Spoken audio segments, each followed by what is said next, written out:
The rain came down in sheets that Thursday night, drumming against the windows of the Blue Anchor diner like restless fingers. Neon signs from across the street painted the wet glass in shades of blue and pink, casting shifting shadows across the worn linoleum floor. It was the kind of November evening in Brooklyn that made people walk faster, heads down, collars up, the kind that kept the diner warm with the smell of coffee and the low murmur of conversations that didn't want to be heard too clearly. Emily Rivers pushed a strand of dark hair behind her ear and glanced at the clock above the kitchen pass. 9:47 p.m. Another hour and 13 minutes until closing. Her feet ached in her sneakers, and the muscles in her lower back had started that familiar burn that came from 6 hours of carrying trays and forcing smiles. She'd been working at the Blue Anchor for 8 months now, long enough to know every crack in the counter, every customer who ordered decaf but meant regular, every shadow that didn't quite belong. "Table 7 needs a refill," called Marcus from behind the grill, his dark eyes meeting hers with the kind of understanding that came from both working the late shift. "And Jerry at the counter wants as usual." Emily nodded, reaching for the coffee pot. The diner wasn't crowded tonight. The weather had kept most people home. A couple sat in booth 3, speaking in hushed tones over untouched burgers. Jerry, a regular who drove a taxi and always ordered apple pie with vanilla ice cream, sat at his usual spot reading yesterday's newspaper. An older woman occupied booth 5, her hands wrapped around a mug of tea as she stared out at the rain. Normal, quiet, safe. Emily had learned to appreciate quiet nights. They were predictable, manageable. She poured Jerry's coffee with practiced ease, offered him a genuine smile. He was kind, always tipped well, never asked questions, and returned to her station near the kitchen. That's when the bell above the door chimed. 4 men entered, and Emily felt the temperature in the room shift. It wasn't anything she could name exactly, just an instinct that had kept her alive for the past 3 years. The kind of awareness you develop when you've spent time looking over your shoulder, when you've learned that survival sometimes depends on noticing what others miss. The first man through the door was tall, broad-shouldered, wearing a charcoal suit that probably cost more than Emily made in 2 months. His dark hair was slicked back, and his eyes, even from across the room, carried the weight of someone who was used to being obeyed without question. He moved with the kind of confidence that came from power, the kind that made other people step aside without thinking about why. Behind him came 3 others, each dressed similarly, each carrying themselves with that same quiet authority. They weren't loud or aggressive. They didn't need to be. Their presence alone commanded attention. Marcus caught Emily's eye from the kitchen window, his expression tight. He'd noticed too. The tall man scanned the diner with a practiced gaze, taking in every face, every exit, every potential problem. His eyes lingered on Emily for just a fraction of a second before he moved toward the corner booth, the one with a clear view of the door and the street outside. His companions followed, arranging themselves with careful precision. 2 sat facing the entrance. 1 kept his back to the wall. Emily took a breath, grabbed 4 menus, and approached the table. Her heart beat a little faster, but she kept her expression neutral, professional. She'd learned long ago how to hide fear behind a practiced smile. "Good evening, gentlemen," she said, her voice steady. "Can I start you off with something to drink?" The 3 men ordered without much interest. Coffee, water, one asked for a Coke. But the tall man, the one who sat at the center of the booth like a king at his court, looked directly at Emily. His eyes were a striking shade of gray-blue, intelligent and calculating. "Coffee. Black," he said. His voice was deep, controlled, the kind that suggested he rarely had to repeat himself. Emily nodded, writing it down, even though she'd remember. "I'll be right back with those." As she turned away, she heard one of the men murmur something in Italian. Another laughed. Low, brief. The tall man said nothing.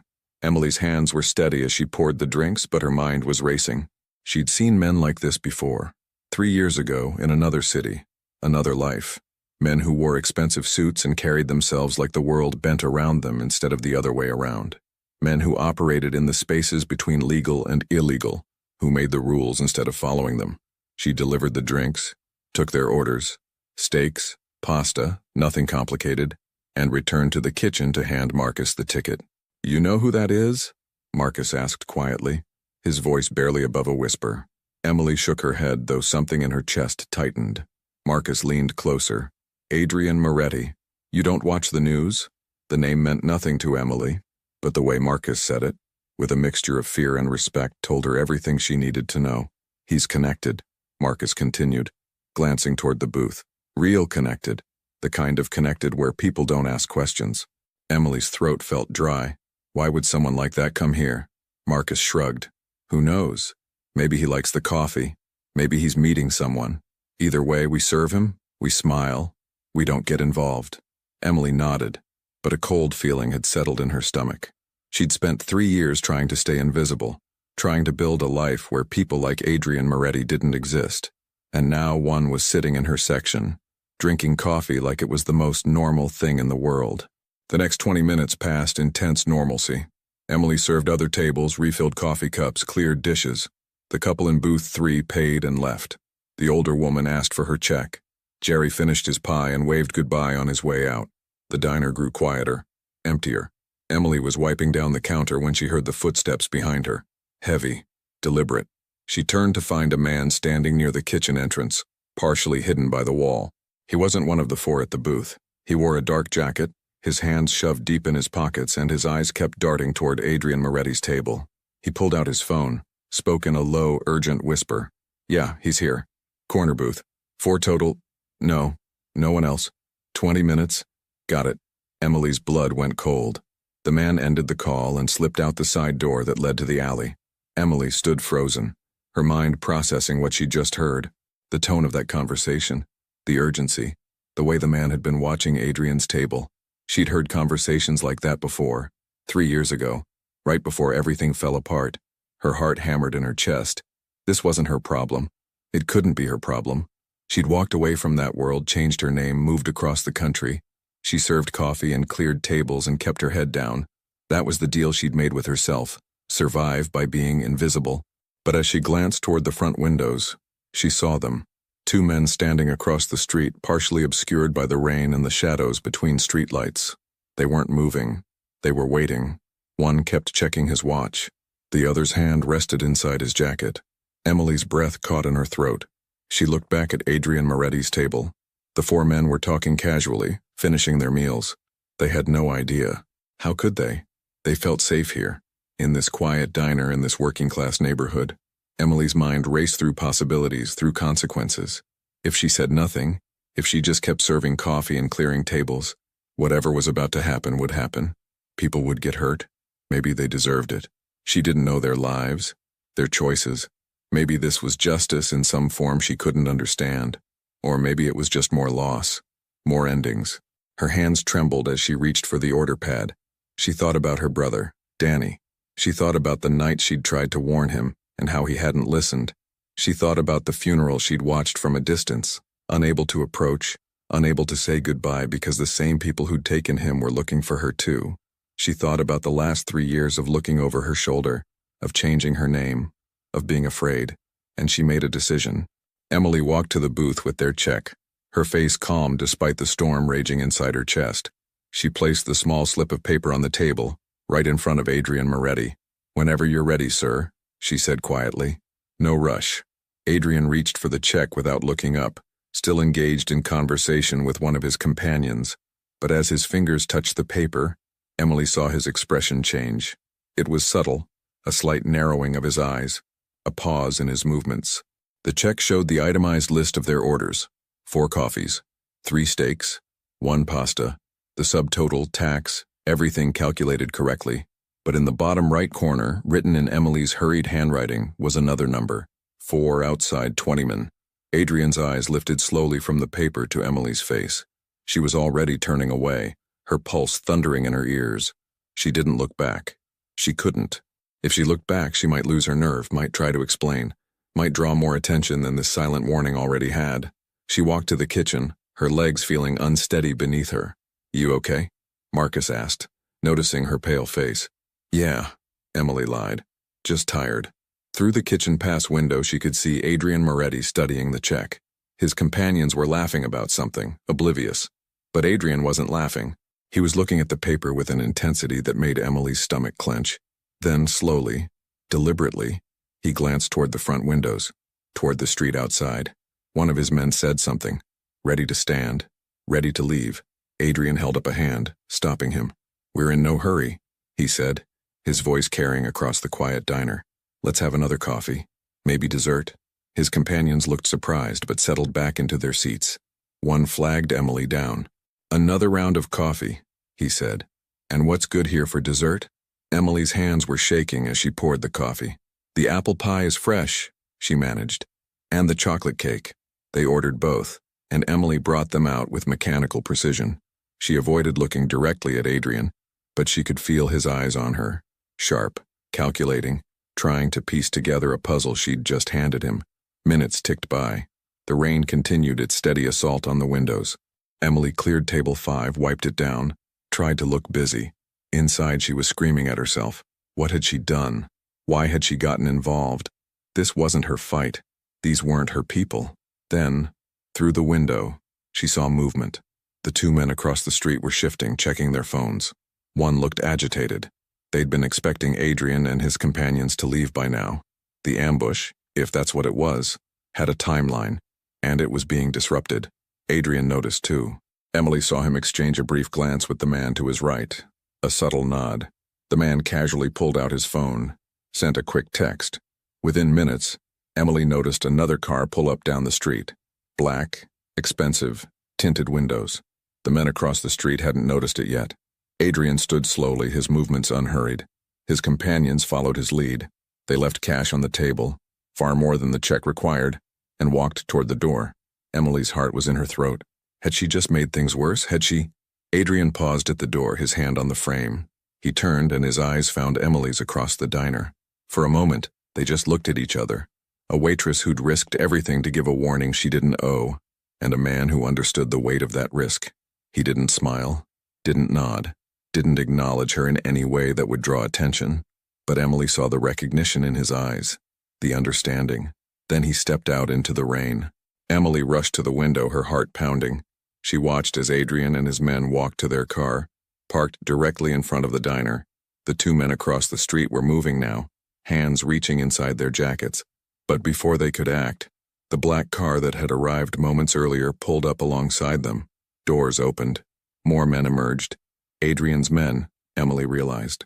There was a tense moment where both groups faced each other across the wet street, rain pouring down between them. No shots fired, no sudden movements, just a silent standoff that spoke volumes about who had the upper hand. The 2 would-be attackers looked at each other, realized they'd lost the element of surprise, and quickly retreated into the darkness between buildings. Within seconds, they'd vanished. Adrian stood by his car, looking back at the diner. Even through the rain and the distance, Emily felt his gaze find her in the window. Then he got in his car and drove away. Emily stepped back from the window, her legs suddenly weak.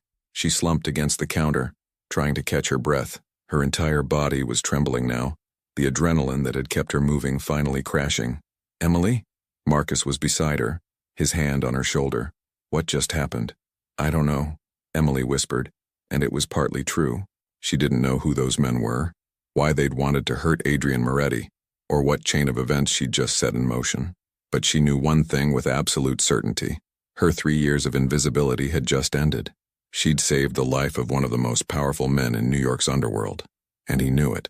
He knew her face, knew where she worked, knew she'd seen something she shouldn't have. Emily looked down at her hands, still shaking, and wondered if she'd just saved her own life or signed her own ending. The bell above the door chimed. Emily's head snapped up, her heart leaping into her throat.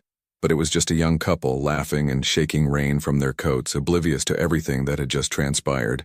"Sit anywhere," Emily heard herself say, her voice sounding distant, mechanical. Marcus was watching her with concern. "You sure you're okay?" Emily nodded, though nothing felt okay. She grabbed a menu and approached the couple, forcing a smile that didn't reach her eyes. Outside, the rain continued to fall, washing away footprints and evidence, leaving behind only questions and the certain knowledge that everything had changed. On the table where Adrian Moretti had sat, the cash he'd left remained. Emily would count it later and discover he'd left a $500 tip on a $60 check. But beneath the bills, weighted down and protected from view, was something else. A business card with no name, just a phone number written in clean, precise handwriting. Emily stared at it for a long moment, her mind racing through implications and consequences. She should throw it away. She should forget this night ever happened. She should go back to being invisible. Instead, she picked up the card and slipped it into her apron pocket. Because deep down in a place she didn't want to examine too closely, Emily knew this wasn't over. Whatever she'd started tonight by writing those numbers on a bill, it was only the beginning. The clock above the kitchen read 10:58 p.m. Closing time was 2 minutes away. But for Emily Rivers, the night and everything that would follow had only just begun. Emily didn't sleep that night. She lay in her small apartment in Queens, staring at the water-stained ceiling as shadows from passing headlights crawled across the plaster. The business card sat on her nightstand, a small rectangle of white paper that seemed to pulse with significance in the darkness. 3 times she'd reached for it and 3 times she'd pulled her hand back. Outside, the rain had finally stopped, leaving the streets slick and reflective under the yellow glow of streetlights. The sounds of the city filtered through her thin walls. Distant sirens, a car alarm, someone laughing on the street below. Normal sounds, safe sounds. But Emily couldn't shake the feeling that everything had shifted beneath her feet. She kept replaying the moment in the diner, Adrian Moretti's eyes meeting hers across the room, that look of recognition and calculation. She'd spent 3 years building a life where she was nobody, where she could disappear into the background of coffee shops and city streets, and in one impulsive moment, she'd thrown it all away. When the first gray light of dawn crept through her window, Emily finally gave up on sleep. She showered, dressed in jeans and a sweater, and made coffee that she barely tasted. Her hands were steadier now, but the knot in her stomach remained. Her apartment was small but clean, a studio with barely enough room for a bed, a tiny kitchenette, and a table with 2 chairs she'd found on the street and refinished herself. The walls were bare except for a calendar and a single photograph in a simple frame. The photo showed a younger Emily, maybe 22, standing beside a tall young man with her same dark hair and warm smile. Her brother, Danny. Emily touched the frame gently, her throat tightening. "I'm sorry," she whispered like she did every morning. "I'm so sorry." Danny had been 24 when he'd gotten involved with the wrong people. He'd been trying to make fast money, convinced he could handle himself, certain he was smarter than the system. Emily had warned him. She'd begged him to walk away. But Danny had always been stubborn, always believed he could talk his way out of anything, until the night he couldn't. Emily had been there that night. Not at the scene, but close enough. She'd followed Danny, worried about a phone conversation she'd overheard. She'd watched from a distance as he'd met with men in expensive suits outside a warehouse in Philadelphia. She'd seen the argument, seen Danny try to walk away, seen him realize too late that walking away wasn't an option. She'd hidden in the shadows, her hand clamped over her mouth to keep from screaming, as they'd taken her brother from her. Afterward, when the police had asked questions she couldn't answer without putting herself in danger, she'd realized the truth. She'd seen faces. She could identify people. And in that world, being a witness was the same as signing your own ending. So Emily Rivers had ceased to exist. She'd become Emma Richardson, then Elise Randolph, and finally Emily Rivers again. The name felt safest because it was closest to her real one, easier to remember, harder to slip up on. She'd moved from Philadelphia to Baltimore, then to Boston, and finally to New York. She'd worked cash jobs, stayed off social media, never made close friends. She'd survived by being invisible, until last night. Emily poured her coffee down the sink. It had gone cold while she'd been lost in memory, and grabbed her jacket. She had the early shift at the diner today, starting at 7. Marcus would already be there, prepping for the breakfast rush. The morning air was crisp and clean after the rain. Emily walked the 6 blocks to the subway station, her eyes constantly scanning the street. It was an old habit, one she'd developed in those first terrifying months after Danny's passing. Check behind you. Note the faces. Remember the cars. Always know your exits. Today, those habits screamed warnings she couldn't quite identify. A man in a dark coat stood on the corner, drinking coffee. Was he watching her? Or was she being paranoid? A black car drove past slowly. Coincidence or something more? Emily's pulse quickened, and she forced herself to breathe normally, to keep walking at a steady pace. By the time she reached the diner, her nerves were frayed. She pushed through the door, the familiar bell chiming, and felt a small measure of relief at the sight of Marcus already behind the grill. "Morning," he called, glancing up. Then his expression shifted. "You look terrible. Did you sleep at all?" "Not really," Emily admitted, tying her apron. "Just couldn't shut my brain off." Marcus flipped pancakes with practiced ease. Look, about last night, I don't want to talk about it, Emily said quickly. Emily, those guys, I said I don't want to talk about it. Marcus studied her for a long moment, then nodded. Okay, but if you need anything, I know. Thank you. The breakfast rush started at 7:30 and didn't let up until almost 10. Emily threw herself into the work, grateful for the distraction. Coffee cups, plates of eggs and bacon, the familiar rhythms of orders and service. She could almost convince herself that last night had been a strange dream, until she looked up and saw him. Adrian Moretti sat in the same corner booth wearing a different suit but carrying the same aura of controlled power. He was alone this time, reading a newspaper, a cup of coffee steaming on the table in front of him. Emily's heart stopped. Marcus saw him at the same moment. Oh no, he muttered. Emily, I see him, she said quietly. Her mouth had gone dry. I'll handle it. Maybe I should. Marcus, please, I'll handle it. She took a breath, grabbed the coffee pot, and walked to the booth. Her hands were shaking again, but she kept them steady through sheer force of will. Good morning, she said, her voice betraying only a slight tremor. Would you like a refill? Adrian looked up from his newspaper. In the morning light, she could see him more clearly. The sharp line of his jaw, the slight stubble he hadn't bothered to shave, the intelligence in those gray-blue eyes. He was younger than she'd thought, maybe mid-30s, and handsome in a way that was almost unsettling. Please, he said, sliding his cup toward her. And perhaps we could talk? Emily's hand froze mid-pour. I'm working. I can wait until your shift ends. That's not a good idea. Miss Rivers. He said her name with careful precision, and Emily felt the ground shift beneath her. He knew her name. Of course he knew her name. Men like Adrian Moretti didn't leave loose ends. We need to talk about last night. There's nothing to talk about, Emily said, finishing pouring his coffee. You ordered food. I served it. That's all. We both know that's not all. Emily set the coffee pot down on the table, her patience fraying. Around them, the diner buzzed with morning conversation. Oblivious, normal. She leaned in slightly, keeping her voice low. Look, I don't know who you are or what you do, and I don't want to know. I saw something. I made a choice. That's the end of it. Please, just let it be the end of it. Adrian regarded her silently for a moment. When he spoke, his voice was quiet but firm. The men who were waiting outside last night, they weren't there by accident. They were there to make sure I didn't leave that diner alive. You prevented that, which means you saved my life, Miss Rivers, and I don't take that lightly. I don't want your gratitude. I'm not offering gratitude. I'm offering protection. Emily laughed. A short, bitter sound. Protection? From who? From you? From them. The people who wanted me gone. Because if they were watching me, they were watching the diner, which means they saw you give me that warning. The words hit Emily like ice water. She'd been so focused on the immediate danger on the moment that she hadn't thought about the aftermath, hadn't considered that someone might have been watching from a different angle, might have seen her write those numbers, might have understood what she'd done. You're trying to scare me, she said, but her voice wavered. I'm trying to tell you the truth. Adrian's expression was serious, almost gentle. You put yourself on their radar when you put yourself on mine, and these aren't people who forgive or forget. Emily's legs felt weak. She pulled out the chair across from him and sat down without thinking. Why would they care about me? I'm nobody. You became somebody the moment you interfered. Adrian paused, seeming to choose his words carefully.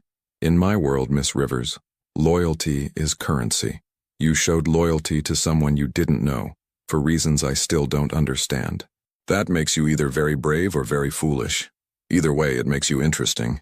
And interesting people attract attention. Emily's mind was racing. This couldn't be happening. She'd been so careful, so cautious. One moment of conscience, and everything was falling apart. What do you want from me? She asked finally. I want to understand why. Why did you warn me? Emily looked away, her jaw tight. How could she explain it? How could she tell him about Danny, about the guilt she carried? About the 3 years she'd spent wondering if things might have been different if someone had warned her brother. I heard someone on the phone, she said instead. Saw people waiting outside. It didn't seem right. That's all. That's not all. Most people would have looked the other way, would have convinced themselves it wasn't their problem. Adrian leaned forward slightly. But you didn't. Why? Does it matter? Yes. Because I need to know if I can trust you. Emily's eyes snapped back to his. Trust me. You don't even know me. Exactly. And yet you knew enough about me, or about men like me, to recognize danger when you saw it. You knew what that phone call meant. You knew what those men waiting outside were planning. Adrian's gaze was penetrating. How did you know, Miss Rivers? How does a waitress in Brooklyn understand the signs of an ambush? Emily's throat tightened. She'd said too much, revealed too much. I need to get back to work. She started to stand, but Adrian's next words stopped her. Your real name is Emily Brennan. You had a brother named Daniel. He passed away 3 years ago in Philadelphia, under circumstances that were never fully explained. You disappeared shortly after, moved several times, changed your name twice. You work cash jobs, stay off the grid, and you're very, very careful about not being noticed. Emily felt the blood drain from her face. She sank back into the chair, her heart hammering. How? I have resources, Adrian said simply. And when someone saves my life, I make it my business to understand why. So I'll ask you again, why did you warn me? Emily's hands were shaking in her lap. She clasped them together, trying to steady herself. When she spoke, her voice was barely above a whisper. Because no one warned my brother. Because I watched him walk into something he didn't understand and I couldn't stop it. Because I've spent 3 years wishing someone had done for Danny what I did for you last night. She looked up, meeting Adrian's eyes. Because I couldn't save him, but maybe I could save someone else, even if that someone else is a criminal, Adrian finished, a slight edge to his voice. Someone I don't understand, Emily corrected. Someone from a world I want nothing to do with. And yet here we are, Emily echoed bitterly. They sat in silence for a moment, the sounds of the diner swirling around them. Marcus was watching from the kitchen, worry evident on his face. The other customers were oblivious, absorbed in their breakfasts and conversations. I'm sorry about your brother, Adrian said finally. But running from the past doesn't change it, Miss Rivers. And whether you want to accept it or not, you're now part of something larger. The people who wanted me gone, they're connected to something your brother was involved in. The same network, the same operation. Emily's head snapped up. What are you talking about? Victor Castellano. Does that name mean anything to you? It did. Emily felt her stomach clench with recognition. Danny had mentioned that name once in a phone conversation she'd overheard weeks before his passing. He'd sounded nervous when he said it, almost frightened. I see it does, Adrian observed. Castellano runs most of the operations in the Philadelphia to New York corridor. 3 years ago, he was consolidating power, eliminating competition and loose ends. Your brother was working for one of Castellano's rivals, probably without fully understanding the stakes. When that rival disappeared, everyone connected to him became a liability. Stop, Emily whispered. Please stop. You need to hear this.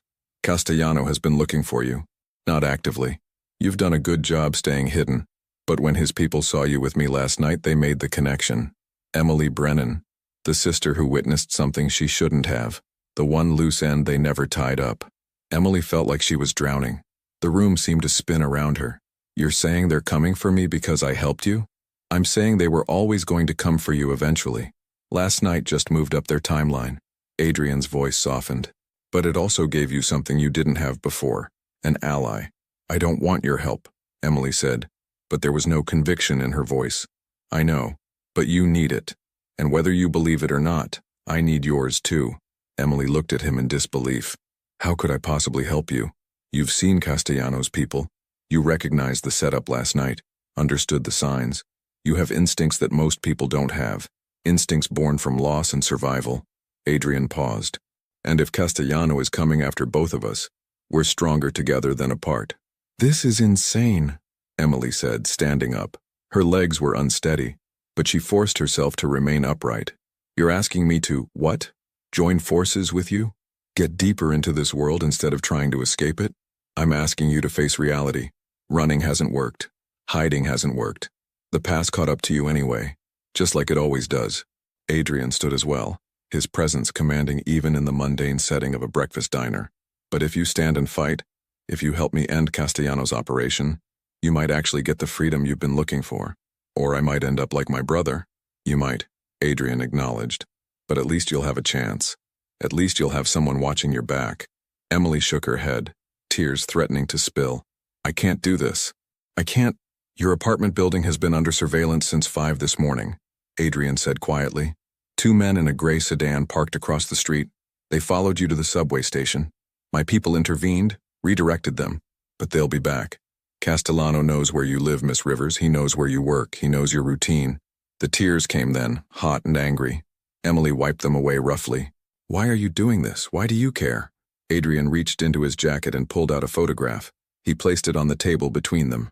It showed a young woman, maybe 19, with long dark hair and a bright smile. She was standing in front of a university building holding books. My sister Isabella, Adrian said. She was studying pre-med. She wanted to be a doctor, help people. 7 years ago, she witnessed something she shouldn't have. A meeting, an exchange. She didn't even fully understand what she'd seen, but it didn't matter. Castellano's people found her anyway. Emily looked at the photograph, then at Adrian. His expression was carefully controlled, but she could see the pain beneath it. She tried to run, Adrian continued.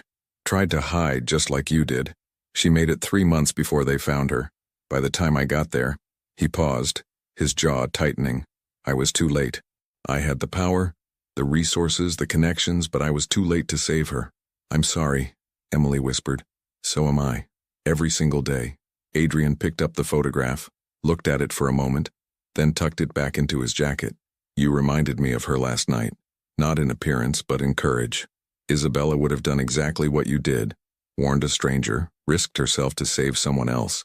It's why I had you investigated. Why I need to know you're safe. Emily's resistance was crumbling. She understood now. Adrian wasn't just offering protection out of obligation or strategy. He was trying to save her the way he couldn't save his sister. What if I say yes? She asked. What happens then? Then we work together to bring down Castellano's operation. We use their interest in you as bait, draw them out, gather evidence. We end this so that neither of us has to look over our shoulders anymore. You make it sound simple. It won't be. It'll be dangerous, complicated, and there's no guarantee of success. But it's a chance, Miss Rivers. It's more than running will give you. Emily looked around the diner, at Marcus watching from the kitchen, at the customers eating their breakfasts, at the ordinary world she'd been trying so desperately to remain part of. Then she looked back at Adrian Moretti, at this man from a world she'd sworn to avoid, offering her a way forward instead of another escape. I need time to think, she said finally. You have until tonight. My people will keep watch on your apartment. Make sure Castellano's men don't get too close. But by tonight, you need to decide. Run again, and hope you make it longer than 3 months, or stand and fight with someone who understands what you're up against.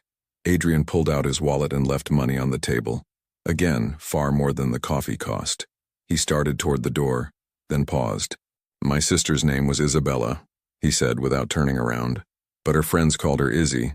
She used to say that running from problems just meant they'd catch you when you were too tired to fight back. I didn't understand what she meant until it was too late. He walked out into the bright morning, leaving Emily standing beside the booth, her mind churning with impossible choices. Marcus appeared at her elbow. Emily, what just happened? I don't know, she said honestly. I really don't know. But that wasn't entirely true. She did know. She knew that her 3 years of running had just come to an end. She knew that the past she'd been fleeing had finally caught up, and she knew that for the first time since Danny's passing, someone was offering her a chance to fight back instead of hide. The question was whether she had the courage to take it. Emily looked down at the money Adrian had left, and saw something else beneath the bills.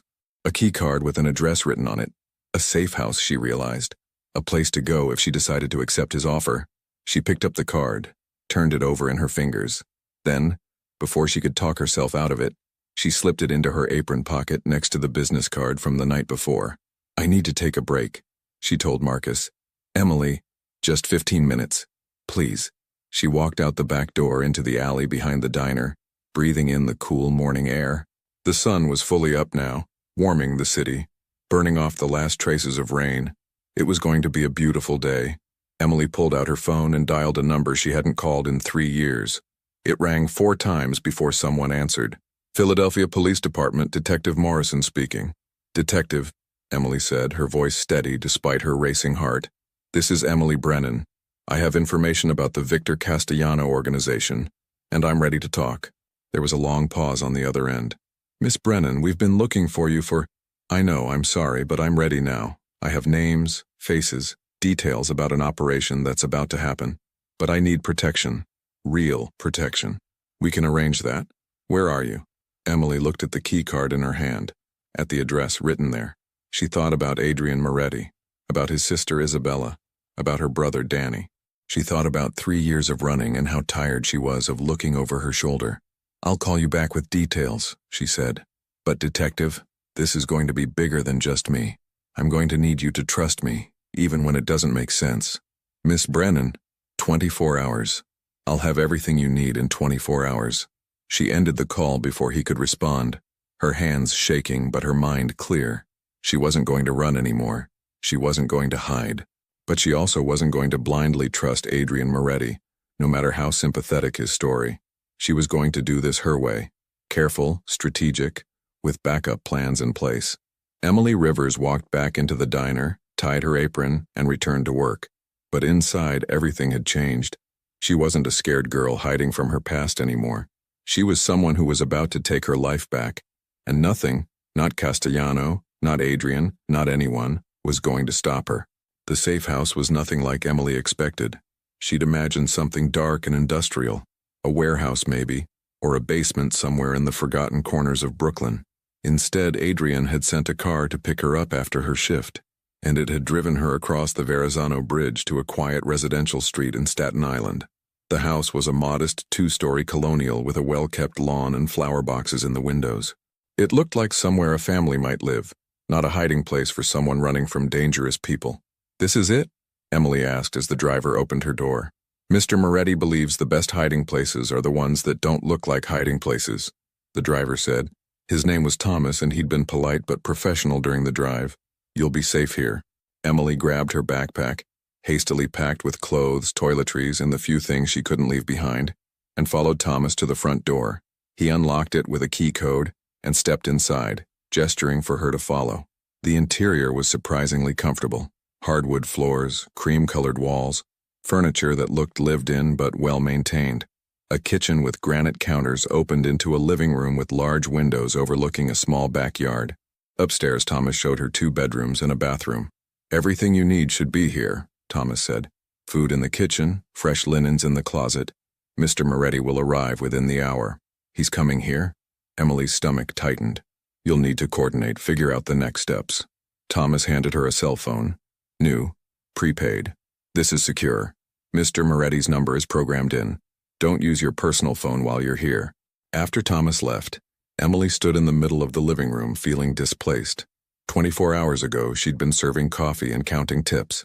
Now she was in a safe house, waiting to strategize with a man whose world she didn't understand, about an enemy she'd been running from for 3 years. She thought about the call she'd made to Detective Morrison. She hadn't told Adrian about it. Wasn't sure if she should. Could she trust the police to protect her? Could she trust Adrian? Could she trust anyone? Emily was unpacking her backpack in the upstairs bedroom when she heard the front door open. Her heart jumped, but she forced herself to stay calm. She walked to the top of the stairs and looked down. Adrian stood in the entryway, removing his jacket. He looked different in casual clothes, dark jeans and a navy sweater that made his eyes look even more striking, less intimidating, more human. "Miss Rivers," he said, looking up, "I hope the accommodations are acceptable." "It's fine," Emily said, descending the stairs. "Better than I expected, actually." "Good. We need to talk strategy." They sat at the kitchen table, and Adrian spread out several documents, photos, names, addresses. Emily recognized some of the faces from 3 years ago, though she'd never known their names. "This is Castellano's network," Adrian explained. "He has operations throughout the East Coast, but his base is in Philadelphia. The people who were waiting for me outside the diner work for his lieutenant, Marco Santos." Emily's breath caught. "I know that name. Danny mentioned him. Your brother was working low-level jobs for Santos, probably without understanding the full scope of what he was involved in. When Santos's previous boss was eliminated by Castellano, everyone connected became a risk. Your brother was in the wrong place at the wrong time, and now I am too," Emily said quietly. "Now you have information they want erased," Adrian corrected. "But that also makes you valuable. You can identify people, testify to activities. That's leverage." "Leverage for what?" "For bringing down Castellano's operation. I've been working toward this for years, gathering evidence, building cases, working with federal investigators. But Castellano is careful. He insulates himself with layers of people who take the fall for him. To truly end this, we need someone who can connect the dots from the inside. Emily shook her head. I'm not from the inside. I'm just someone who saw too much. You saw the right things. And more importantly, they know you saw. If we can draw them out, make them move against you, we can catch them in the act. With proper surveillance, protection, and coordination with law enforcement. I already called the police. Emily interrupted. Adrian went very still. What? Detective Morrison in Philadelphia. I called him this morning. I told him I was ready to provide information about Castellano. For a moment, Adrian said nothing. His expression was unreadable. Then slowly, he leaned back in his chair. That was dangerous. So is trusting you.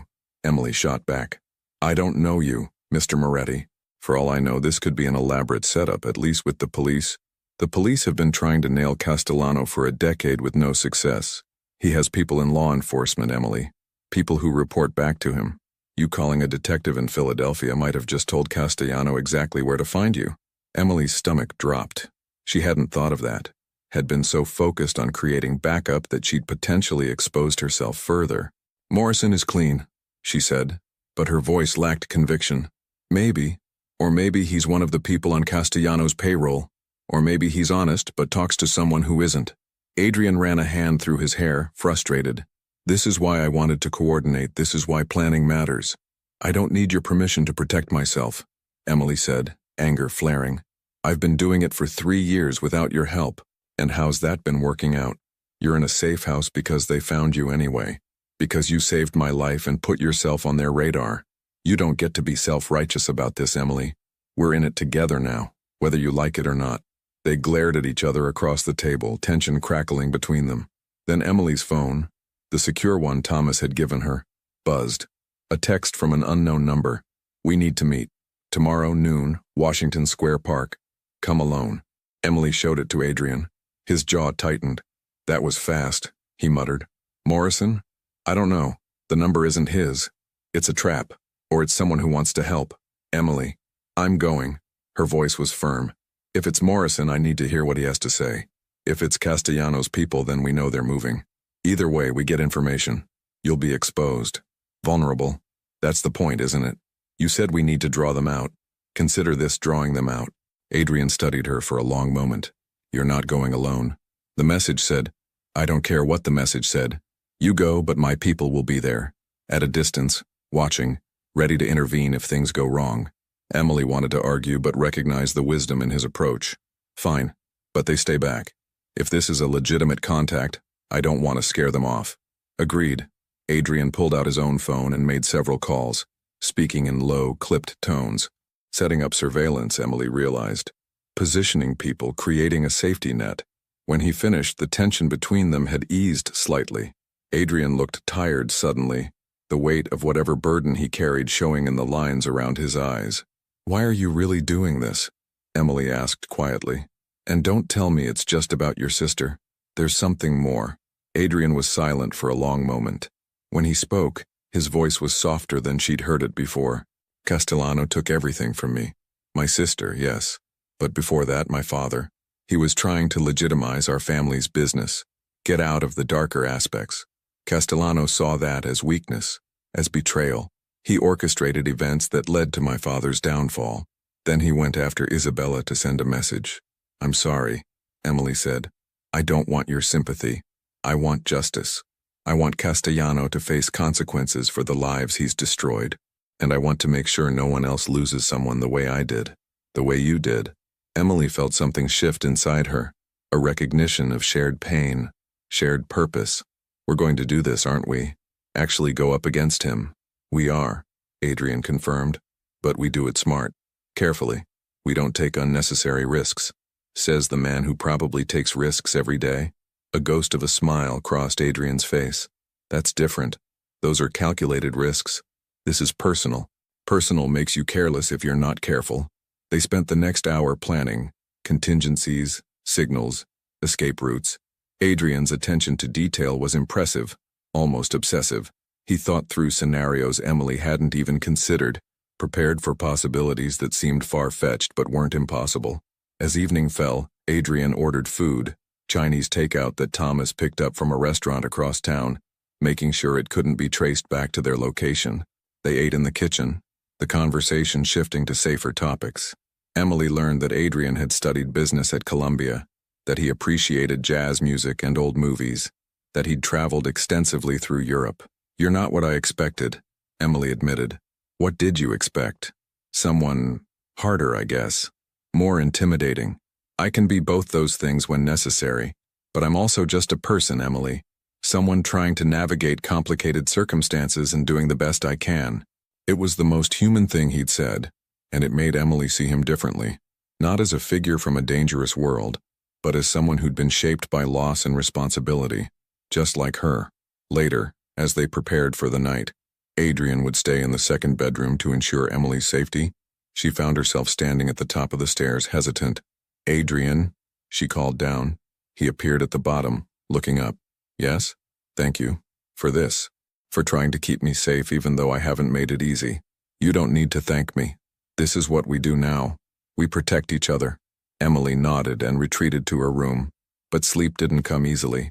She lay in the unfamiliar bed, listening to the sounds of the house settling, thinking about tomorrow's meeting in Washington Square Park, thinking about Detective Morrison, about Castellano, about the chess game she'd been pulled into. Somewhere in the house she heard Adrian moving around, checking locks probably, or making final preparations for tomorrow. It should have made her nervous having him so close. Instead, it made her feel safer than she had in 3 years. Maybe that was foolish. Maybe she was trusting too quickly, letting down guards she'd worked hard to build.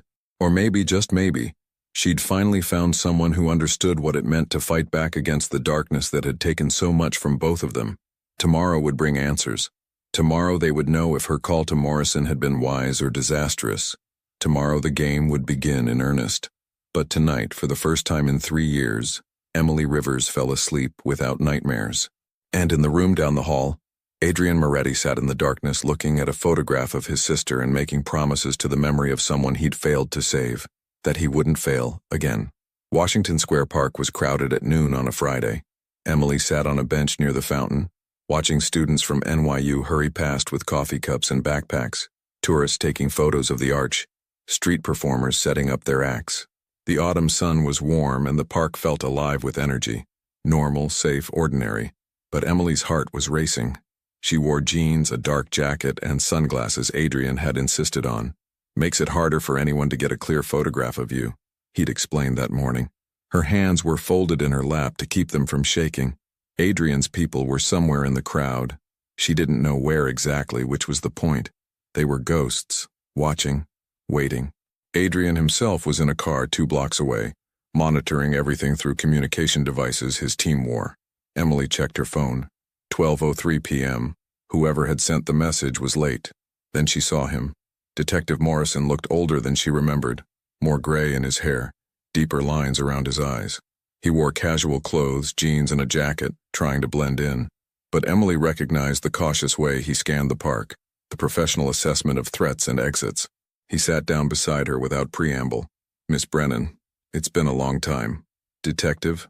Emily's voice was steady despite her nerves. "Thank you for coming. I wasn't sure you'd actually show." Morrison studied her face. "You look different, older, tired. 3 years of running will do that. You could have come in any time. We would have protected you." "Could you have?" Emily challenged. "Really? Because my brother trusted the system, and look where that got him." Morrison's expression tightened. "Your brother made choices that put him in harm's way. We tried to help him, but he wouldn't cooperate. He was scared. He didn't know who to trust. And you do now? That's why you called?" Morrison leaned back, his posture deceptively relaxed. "What's changed, Emily? Why reach out after all this time?" Emily took a breath. "Because they found me anyway. Because running didn't work. And because I have information that could help bring down Castellano's operation." "What kind of information?" "Names, faces, details about operations from 3 years ago that might still be relevant, and current information about people who are actively working for Castellano." Morrison's eyes sharpened with interest. "Current information? How would you have that?" This was the delicate part. Emily had rehearsed it with Adrian, but actually saying the words felt dangerous. "I've made contact with someone else who's working against Castellano. Someone with resources and connections." "Who?" "I can't tell you that yet. Not until I know I can trust you." Morrison's jaw tightened. "Emily." If you're involved with someone from that world, you're putting yourself in more danger, not less. These people are trying to survive just like me, and they have a better track record of protecting their own than the police do. That's not fair. Maybe not. But it's true. Emily softened her tone. Look, detective, I want to help. I want Castellano to face consequences for what he's done, but I need guarantees. Real protection. Not witness protection where I disappear and hope they never find me. I need this to end. Morrison was quiet for a long moment, watching the crowds move past. What you're talking about, actively going after Castellano rather than just hiding from him, that's incredibly risky. Even with protection, there's no guarantee of success. I know, but I'm tired of being afraid. I'm tired of looking over my shoulder, changing my name, losing years of my life to fear. If I'm going to be in danger anyway, I'd rather face it head on. Brave words. But bravery gets people hurt when it's not backed by proper planning. Morrison turned to face her fully. If I bring you in, if I offer official protection, you need to tell me everything, including who you've been working with. I need 24 hours to coordinate with my contact to make sure we're all on the same page. Then I'll give you everything. Emily, 24 hours, detective. That's not negotiable. Morrison studied her face, then nodded slowly. All right, 24 hours. But if I sense for 1 second that you're playing games, that you're being manipulated by someone with their own agenda, I'm not. I promise. Morrison stood, reaching into his pocket. He pulled out a different phone, not his service phone, Emily noticed. This number reaches me directly, secure line. When you're ready to talk, call me on this. Don't use your regular phone. Emily took the number, memorizing it. Thank you. Don't thank me yet. We haven't accomplished anything. Morrison looked around the park one more time. Be careful, Emily. The fact that they found you after 3 years means they have resources and patience. Those are dangerous combinations. He walked away, disappearing into the crowd. Emily sat for a few more minutes, letting her heart rate settle, making sure no one was watching her with unusual interest. Then she stood and walked toward the park's east exit, following the route she and Adrian had planned. She was 2 blocks away when a car pulled up beside her. Adrian's car. The door opened, and she slid inside. How did it go? Adrian asked immediately. He wants everything in 24 hours. Names, connections, all of it, including information about you. Adrian nodded as if he'd expected this. And you told him? I told him I needed to coordinate with my contact first. Bought us time. Good. Adrian pulled into traffic, his eyes constantly checking mirrors. My people didn't spot any obvious surveillance, but that doesn't mean it wasn't there. Castellano's people are professionals. So what do we do now? Now, we make the final preparations. Morrison is clean. I had him checked out years ago. He's one of the few honest cops still working these cases. If we bring him in fully, give him what he needs, he can coordinate with federal prosecutors, build a case that will actually stick. And what happens to you? Emily asked. You're not exactly on the right side of the law either. Adrian's smile was thin. I've made arrangements. Immunity for testimony, protection for cooperating. I've been planning my exit from this life for years, Emily. Your situation just accelerated the timeline. Emily studied his profile as he drove. You're really going to walk away? Just like that? It's never just like that. There will be consequences, obligations, people who feel betrayed. But yes, I'm walking away. My father wanted legitimacy. My sister wanted me to have a normal life. It's time I honored those wishes. They drove in silence for a while, navigating through Manhattan traffic. Emily watched the city pass by. The buildings, the people, the endless motion of urban life. Somewhere out there, Castellano's people were planning, strategizing, trying to eliminate the threats Emily and Adrian represented. I'm scared, Emily admitted quietly. Good. Fear keeps you alert. It's when you stop being scared that you make mistakes. Adrian glanced at her. But you're not alone in this. Remember that. They returned to the safe house, where Adrian's team had gathered. Thomas and 3 others Emily hadn't met before. They were professional, efficient, spreading documents and equipment across the dining room table. We have confirmation that Castellano knows about the meeting in the park, Thomas reported. He has people trying to identify who Morrison met with, but they lost track when Emily left the area. Good. Adrian turned to Emily. For the next 24 hours, you stay here. No going outside, no contact with anyone except this team and Morrison. We're going to compile everything we have. Names, dates, transactions, connections. Build an airtight case. Emily nodded and joined them at the table. For hours they worked, Emily providing details about what she'd witnessed 3 years ago, Adrian and his team filling in the larger picture with their own intelligence. Slowly, a comprehensive picture emerged. Castellano's network, his operations, his vulnerabilities. As evening fell, Adrian ordered everyone except Emily to leave. "Get some rest," he told his team. "Tomorrow is going to be intense." After they left, the house felt quiet, almost peaceful. Emily sat at the kitchen table, exhausted but wired. Adrian made coffee. Real coffee, not the cheap diner kind Emily was used to. "Thank you," she said as he handed her a mug. "For all of this, for taking me seriously. You saved my life, Emily. This is the least I can do." Adrian sat across from her. "But beyond that, you remind me that there are still people worth fighting for. People who do the right thing even when it costs them. I don't feel heroic. I feel terrified most of the time. Heroism isn't the absence of fear. It's acting despite it." They talked late into the night, about Danny and Isabella, about choices and consequences, about the lives they'd both lived in the shadows. Emily found herself opening up in ways she hadn't with anyone in years, and Adrian matched her vulnerability with his own stories of loss and regret. "What will you do after?" Emily asked finally. "When this is over and you've walked away?" "I don't know. I've spent so long focused on revenge and justice that I haven't thought much about what comes after." Adrian smiled slightly. "Maybe something boring. Business school was interesting. Perhaps I'll go back to that world, do something legitimate. That would be quite a change. The best kind." He looked at her directly. "What about you? What does Emily Rivers want when she's not running or hiding?" Emily considered the question. "I want to wake up without fear. I want to use my real name. I want to call old friends and visit my parents' graves without worrying about who might be watching." She paused. "I want a normal life, whatever that means. You'll have it. After tomorrow, after we hand everything to Morrison, you'll finally be free." Emily wanted to believe him, but some part of her, the part that had learned to be cautious, to expect the worst, remained guarded. The next morning, they met Morrison at a federal building in Lower Manhattan. He'd brought 2 federal prosecutors and an FBI agent specializing in organized operations. For 3 hours, Emily and Adrian laid out everything: documents, testimony, connections. Morrison listened intently, occasionally asking questions but mostly letting them present their case. The prosecutors took notes, exchanged meaningful glances, clearly recognizing the value of what they were hearing. "This is substantial," one of the prosecutors said finally. "With this information, we can get warrants, start making cases against multiple levels of Castellano's organization." "How long until you move?" Adrian asked. 48 hours, maybe less.